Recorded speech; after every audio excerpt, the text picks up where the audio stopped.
Wetutukidde kakiiko k'ebyokulonda erweza mu gombola ya Makindye Ssaabagabo nga bakakiiko k'ebyokulonda bakola bukubiriro okuyoyota ekifo kyonna kisobole okutuukana n'omutindo nga beetegekera okusunsulwa kwabo abanaavuganya ku ky'omukulembeze w'eggwanga mu kalulu ka 2026 era nga okusunsulwa kuno kwa kutandika olunaku olw'enkya.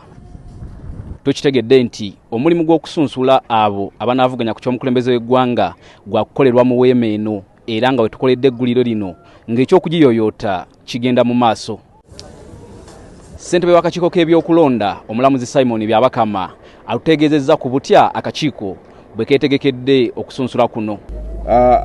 Ekitongole ky'okwerinda Uganda Police Force baataddewo enteekateeka engeri ebyentambula bigenda kubeera mu makubo wabwe mulina okuyita wabwe mutalina okuyita.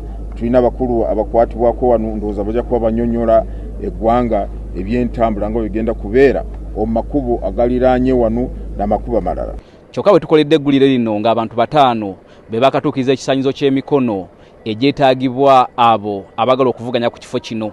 Tulina Yoweri Kaguta Museveni Buhaburwa, Nandala Mafwabi, Kyagulanyi Ssentamu, Mabirizi, Kasibante wa National Peasants Party, Mabirizi ndowooza wa Conservative Party. Ono agamba olunaku olw'enkya akakiiko kasuubira okusunsula abantu 3 nga ne President Museveni y'omu ku bo. So olunaku olw'enkya tusuubira Yoweri Kaguta Museveni, tusuubira Mabirizi, tusuubira Kasibante.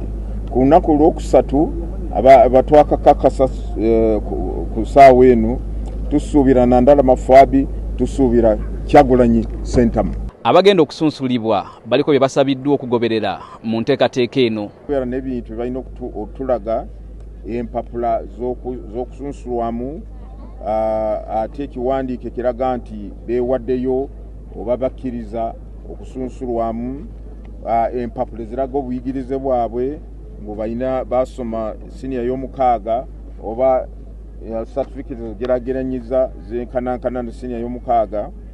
Ate balina okulaga nti balonzi mukala w'abalonzi. Byabakama agamba okwekenneenya emikono gy'abo abegwanyiza ekifo ky'omukulembeze w'eggwanga ku kyagenda mu maaso nga n'olwekyo aba bataddeyo emikono tebasaanye kweraliikirira. Ffe tuwa okuwuliriza bannayuganda era nga bwengambe njogera kati ttiimu zange zikyagenda mu maaso okutunula mu mpapula zino ez'abo abaleeta amannya g'abawagizi. Tulabe ddala ku ssaawa esembayo onookayitawo oba biganye.